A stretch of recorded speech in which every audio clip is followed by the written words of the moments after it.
A warm welcome to this pre-performance talk. We will have a new Rigoletto premiere on Saturday. And we are very happy for that because it was many, many years since we had a Rigoletto here. It was a production in 2001, so it's 17 years ago. And it was played until 2010. So we really long for this music and this piece in the house. I'm very happy to introduce to you Sofia Jupither, who is the director of this new production, and Lionel Bringuier, who is the conductor. Hello. And, yes, and we are hoping that Karl-Magnus Fredriksson will come as well, but we will start talking, I think. And my name is Katarina Aronsson, and I'm dramaturg here in the house. So, to start, Sofia, I mean, you usually work with theatre. Yes. Yes. And you did Salome here in 2013, but not so much opera. No. No. So why is it so? Well, it is because I have a great respect for the art form of opera.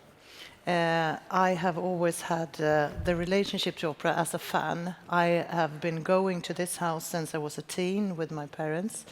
And for me, opera is the escape, the other thing, the thing that is connected to feelings and to be a part of something outside my regular life in a way. So for me to take the step to actually do an opera, in my first opera was actually Salome, and that was a huge step for me because it meant that I had to prove that I could be a part of this, and not that I doubted myself, but it was something else. It was. So what are you afraid of? I don't think it's so much that I am afraid of things. It's just that you have this music that this genius wrote. It is so much in itself. Music tells you what you should think and what you should feel, and music, it works with such many layers in a human being. It's with the brain, it's with the emotions, it is with the soul. It reaches into places within a person that we cannot explain why and how. And to stage something like that, to give this music clothes in a way, it feels in a way, what do you say? I feel too humble to do that in a way. So I have been not afraid, but I have had a great respect for the ones who dare to do this, because it's claiming much. You have to be quite cocky to say that I can tell this story that Verdi wrote. Yeah. So I think it's just a thing that I don't really have the self-confidence to know if I know I'm quite good at theater. I've been doing that for 20 years now. So yeah. I know Ibsen, I know Lars Norén, I know how to work with actors. I know how to fill a scene with action in a way. But I don't really know if I can dress music. I think you can, and we are looking forward to more opera productions from you. Thank you. Lionel Bringuier, we are very happy to have you here again. Yes. You were here in 2011 and did Carmen with us. Yes. And I know that you come to Stockholm almost every year, but you conduct symphony concerts in Valhall. Hello, thank you for doing the talk in English. That's very helpful. We are not doing it in French. First of all, I would like just to confirm in front of you that Sofia can definitely stage operas. It's a real pleasure working together. And I realize we have one other thing in common with Sofia, is that we both started opera here in Stockholm. So thank you to the Royal Swedish Opera to trust us. My very first production as an opera conductor was here with the Royal Swedish Opera for Carmen. I will remember forever because it was the premiere was the day of my 25th birthday, and then we had a big party with everyone. Yeah. So that's something that stays for me as a very big memory.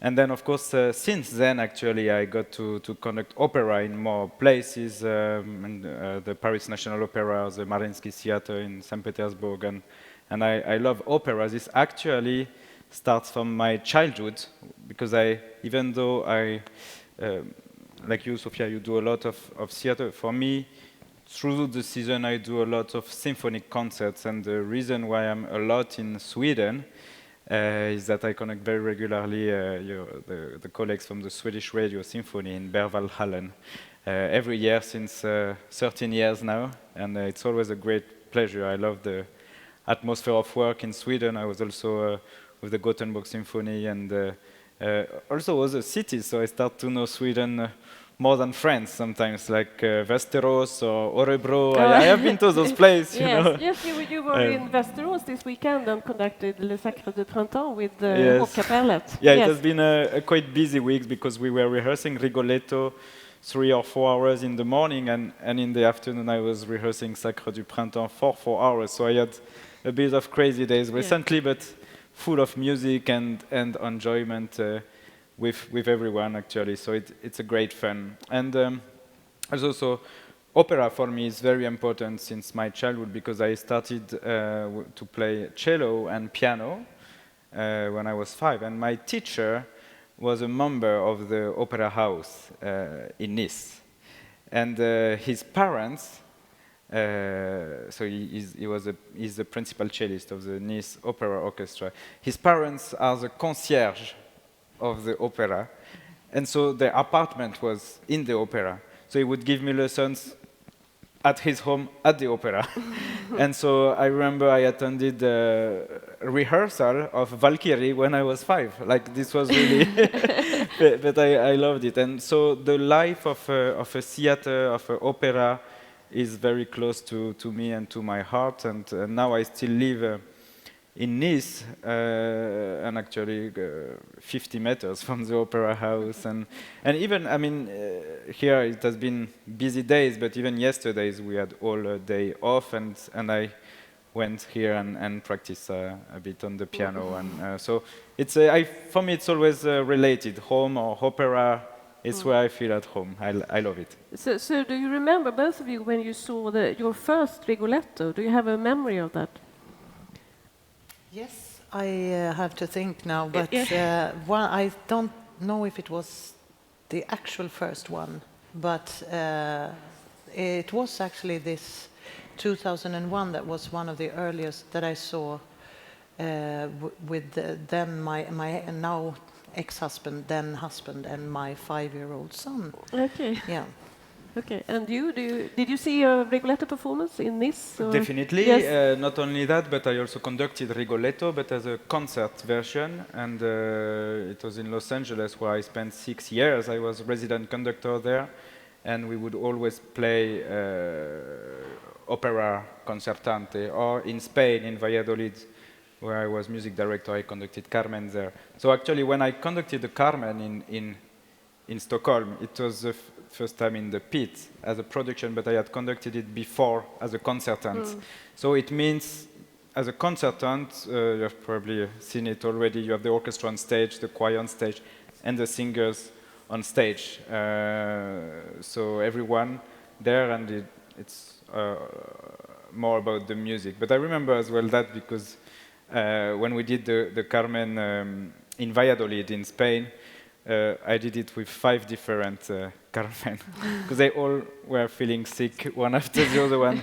And so before the last performance, I met the Carmen. She literally had to land in Madrid, then take the car to Valladolid, and arriving at 7, I met her for 15 minutes, just go through the habanera and all the areas, and then performance at 8. So that's a bit an idea of the life of opera. Yes, exactly. I mean, it's still happening almost every week here, that people get sick and so on. Well, I think we should talk a bit about this piece. I mean, Rigoletto, a great opera, of course. As I said, it had its premiere in 1851 which is more than 160 years ago.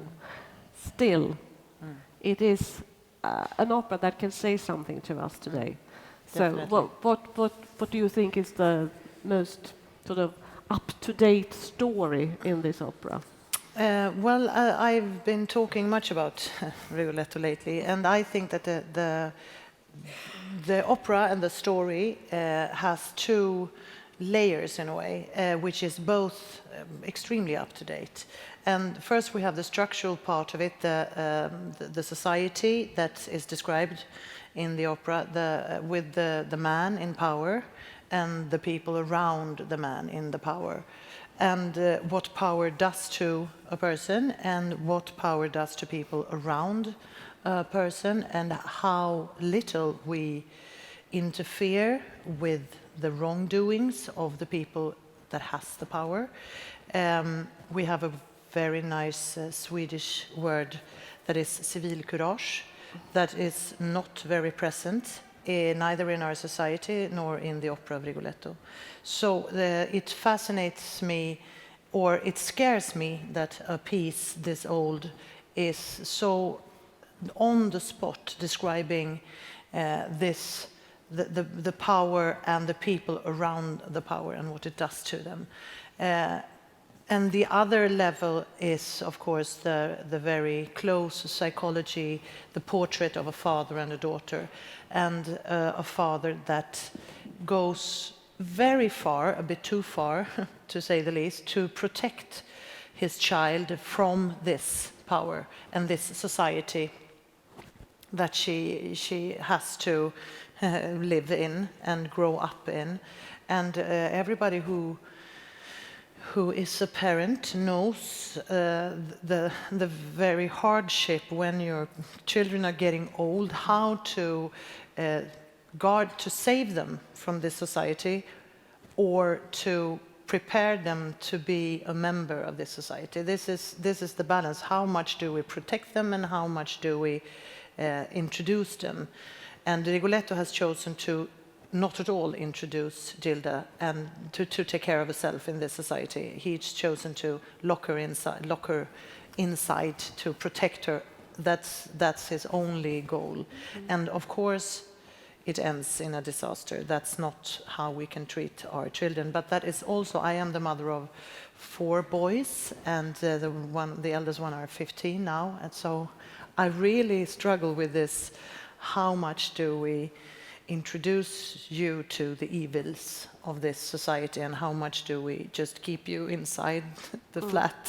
So it's, as I said, it's horrible to see that this old piece on both of these levels are disgustingly relevant today. Talking a bit about Gilda, maybe there are some things in her ways of reacting and so on that is harder to understand today. I'm thinking of the end, that she is prepared to sort of give her life for this.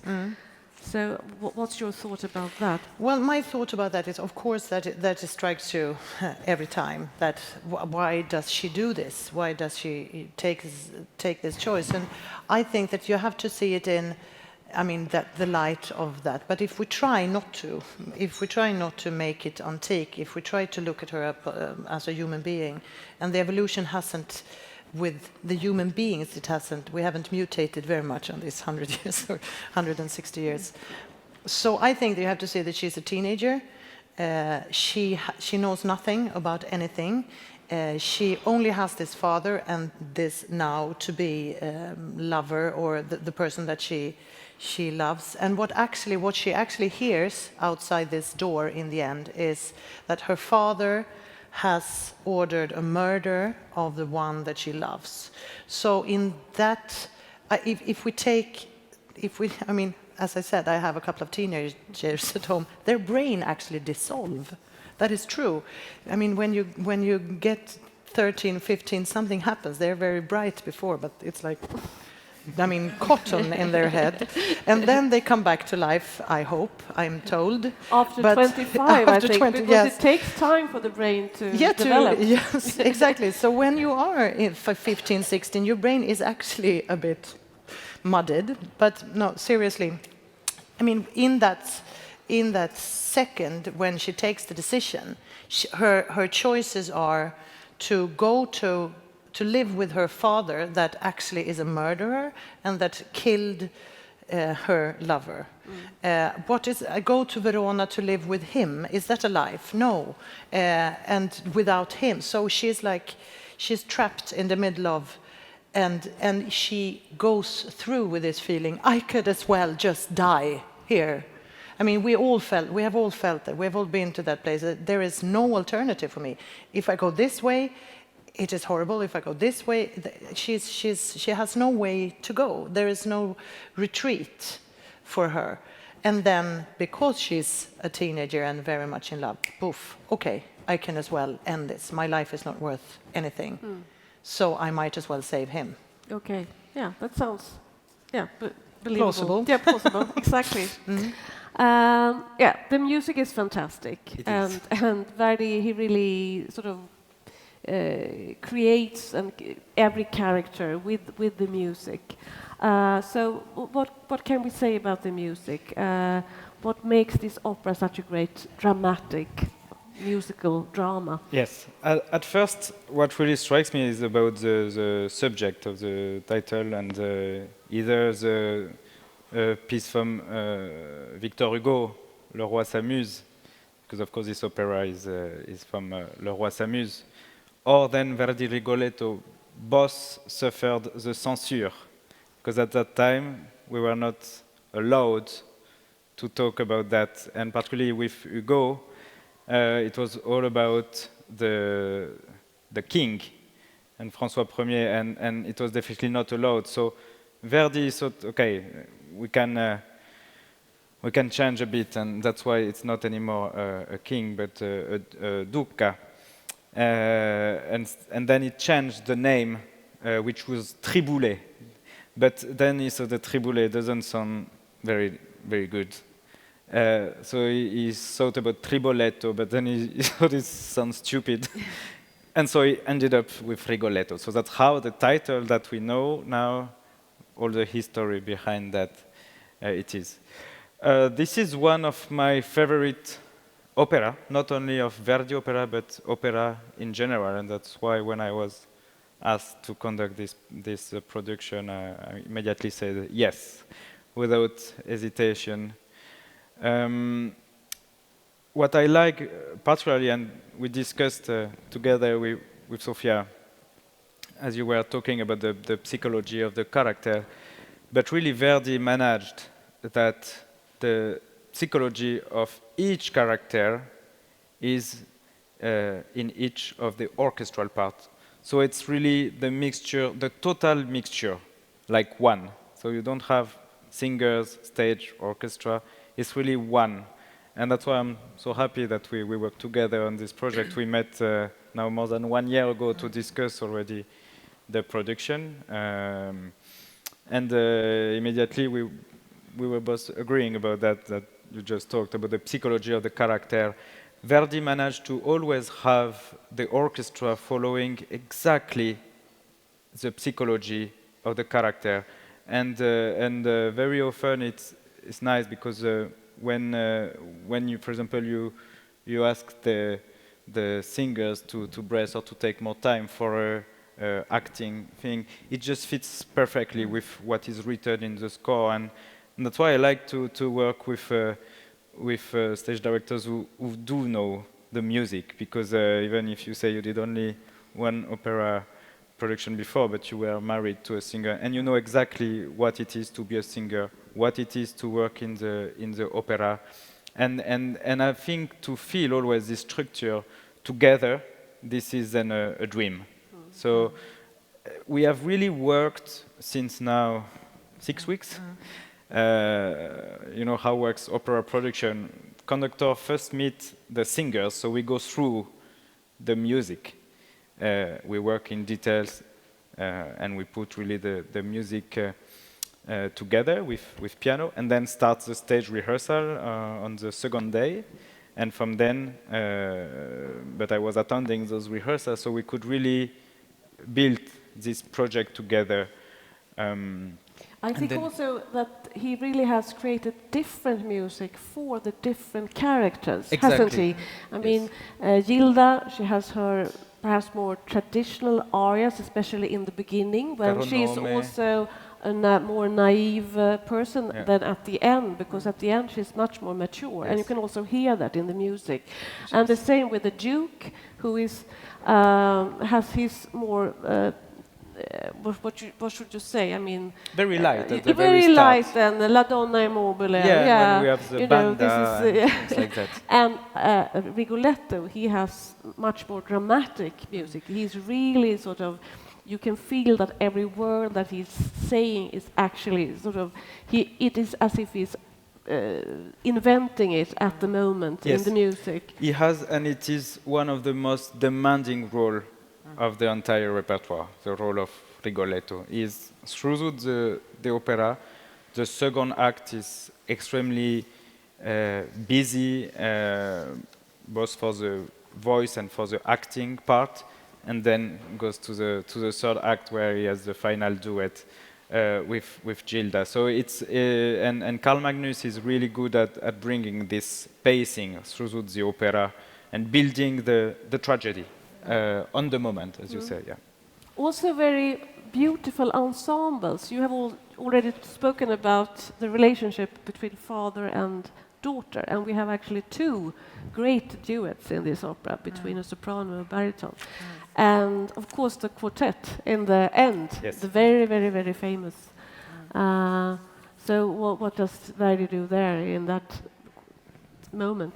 For the quartet, it's actually one of the plays that asked for myself the most thinking when I was really studying the score. It's about how to build the dramaturgy happening, how to build the structure, because we have also so the quartet with Rigoletto, Gilda, and then we have also and Duca, and then we have later on Sparafucil and Maddalena, and in fact we realized also talking with the singers and how to make it, because then the orchestra becomes almost as huge as Verdi used for Otello. So we have to have the full force, and that's always what is the most important for me as a conductor, then to really find the right balance. Verdi wrote fortissimo, but it's a fortissimo for everyone. And then when we have the big tonnerre, you know, the big accents and things like that, but how to maintain the impression of a fortissimo, but the orchestra keeps the dynamic a bit down so that the fortissimo is for the singers. And that was really an important part of the work, actually, during our stage and orchestra rehearsals, to really build as well the structure with the tempo, so that all of the singers feel at ease, and we, in the meantime, feel the tension. I think it's also fantastic that Verdi has succeeded in writing a piece for four people, and they are all singing completely different sort of music, but it fits together so beautifully. It's fantastic. Yes. Well, you were from the beginning very, very clear about that you wanted Rigoletto to be a hunchback. So why?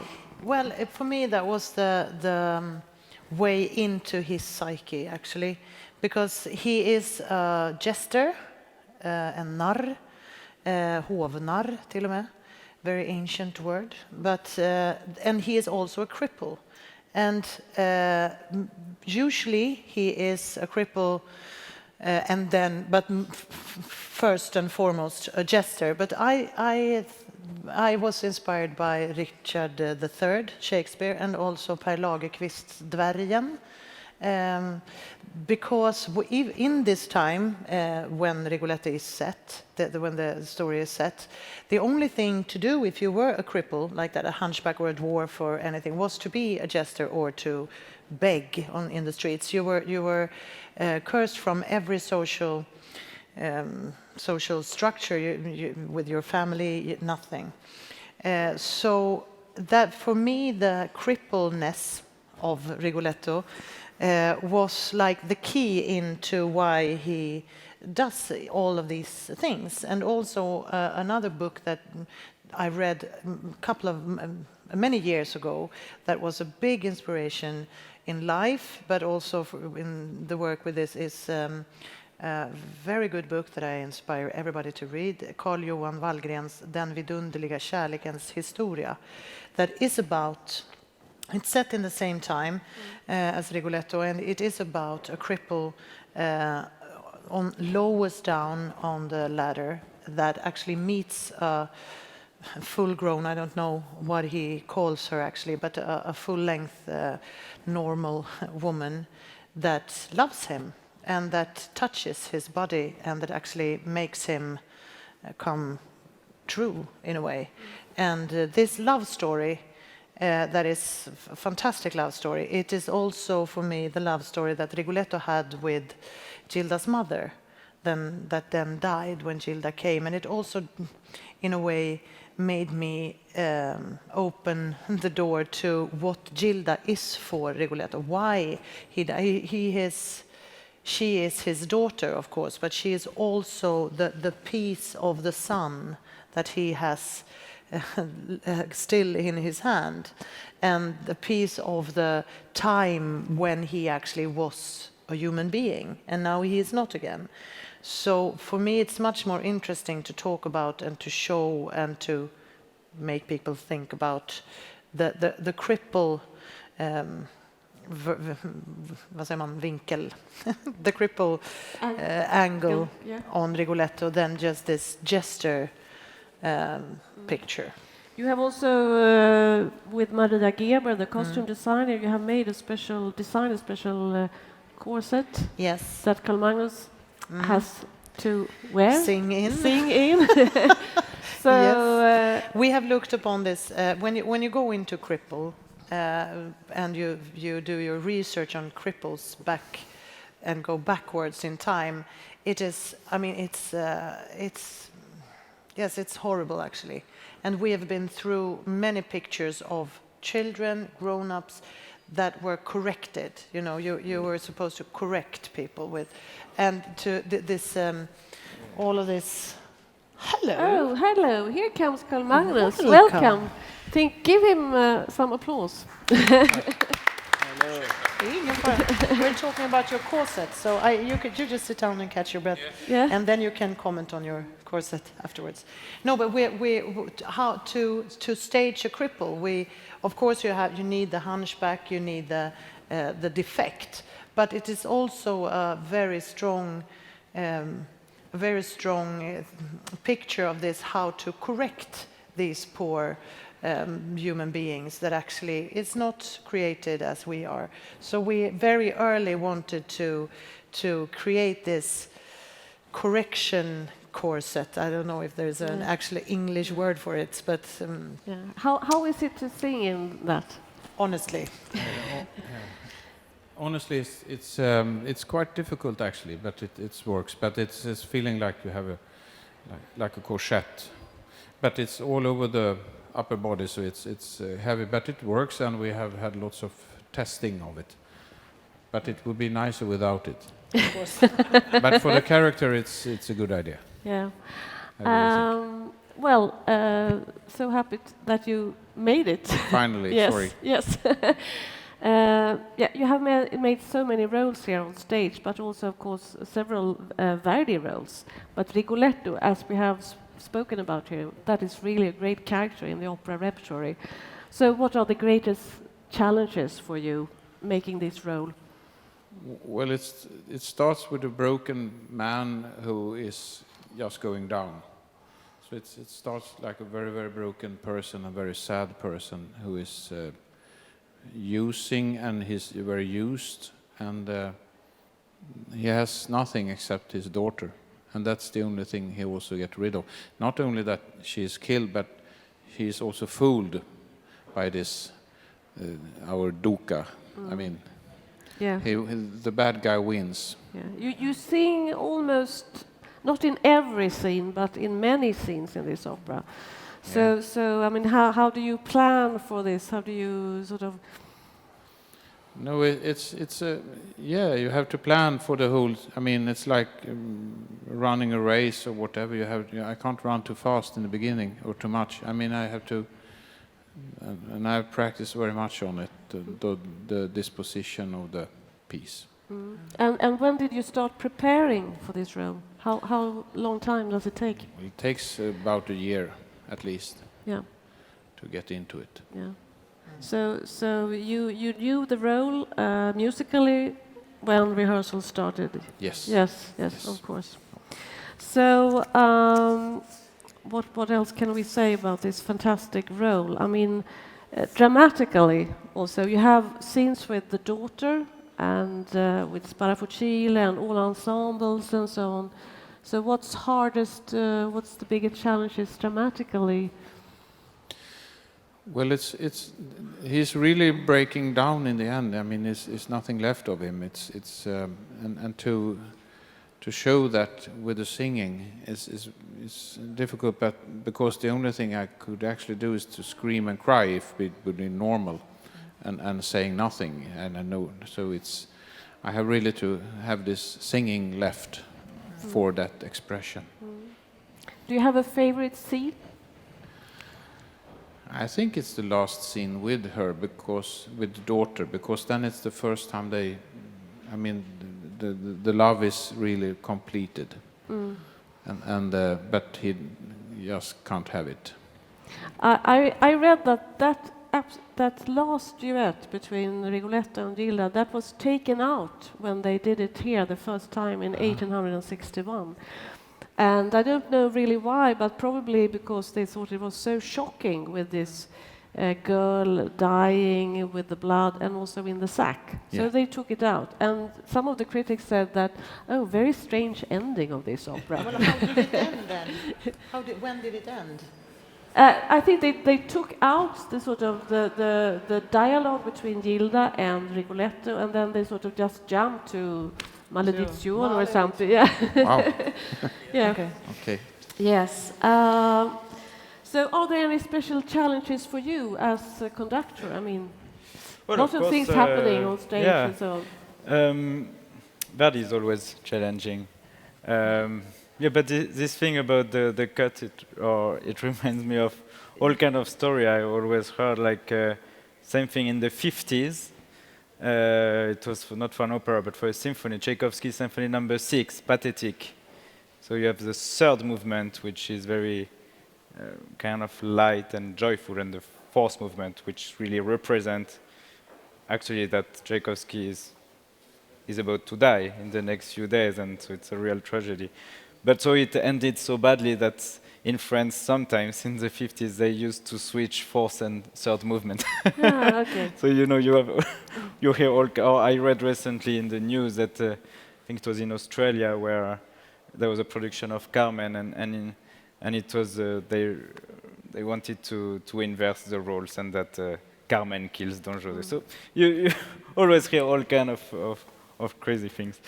And I just wanted to follow up with that Karl-Magnus said about that your favorite part is the very end. I feel also that part is very beautiful, but for me the really big intensity and that happens suddenly and that you do so well is in the second act, where you have really everyone is against Rigoletto at that moment. Cortigiani, Vilrazza gets really furious, but then is begging, and you have to change so quickly, and you manage it so well to change suddenly everything, the voice, the sound, the way you act, and it happens so suddenly. This is, for me, even when I see it from the pit, I'm like, wow, it's so impressive. All this change so quickly, And of course, again, in the music of Verdi, it's so impressive that at that part, you have the full orchestra, you have the choir on stage, you have everyone, and suddenly you have, that's where we can really see the psychology of the character in the music. Suddenly, only Rigoletto, and the only instrument playing is suddenly only one English horn and a solo cello. So you have only two musicians. So it's a duet, English horn and the voice, and with a little accompagnando. And this makes it for me something very, very beautiful and challenging, of course, when how to balance it, how to manage it, to have the full force of the full orchestra, the full choir, and then suddenly only a very little duet, very slow, and how to manage still to keep it going. Yeah. And that is actually my favorite Yeah, place in the opera as well. full of intensity. And it is, yes, because it's also the most heartbreaking part, I think. Yes, she dies, of course that is heartbreaking, but this is a close study in humiliation that is extremely well written and extremely well performed. Yes, I think we shall round up this talk now. I know that you are going to do Hamlet Yes. next thing in the Dramaten. Yes.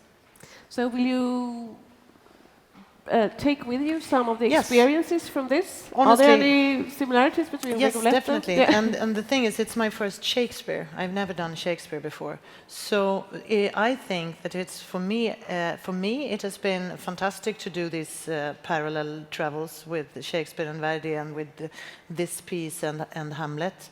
And I think also for Rigoletto, for this production, it has been very good because I have had Shakespeare in mind very much, and not for Hamlet, it is definitely, I mean, now my first Shakespeare at the big stage of Dramaten doesn't feel so bad.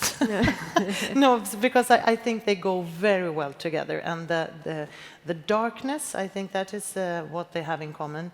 The darkness and the main characters struggle with themselves in a way, so they go very well together.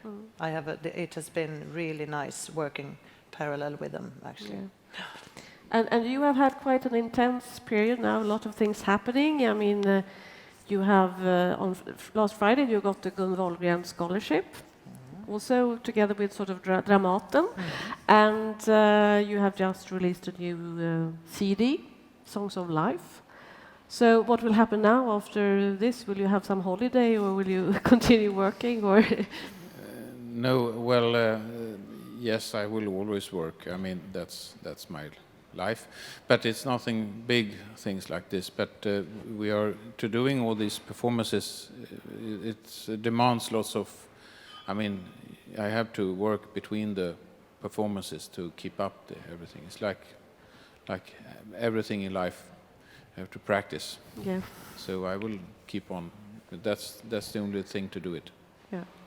And Lionel, where can we hear you next in Stockholm? Yeah, so actually Sweden, it has somewhere. been quite busy times as well, because in between rehearsals I had so 1 week where I couldn't attend all the rehearsals. I had a concert in London with the Royal Philharmonic, and now in Vasteras was Sacre du Printemps.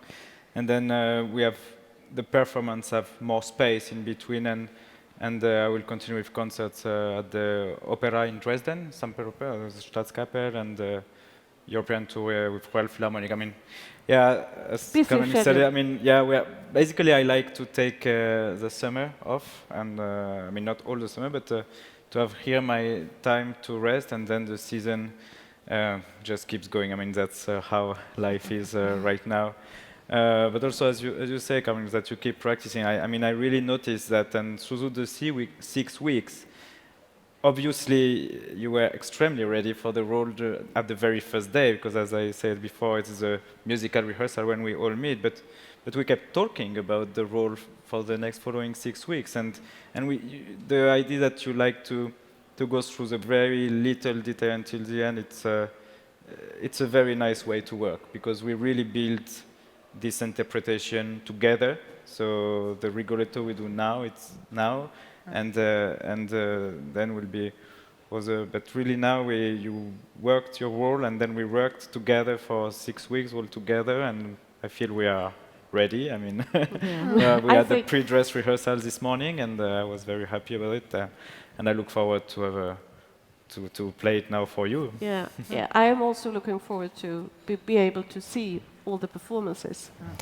And of course, I hope you will come as well to some performance or some of the performances, and you can also listen to the radio on Saturday because it will be on radio. And also the 1st of December we will do it in the cinemas, a filmed performance. So thank you so much for coming and listening to us, and thank you so much for being here. Thank you. Thank you.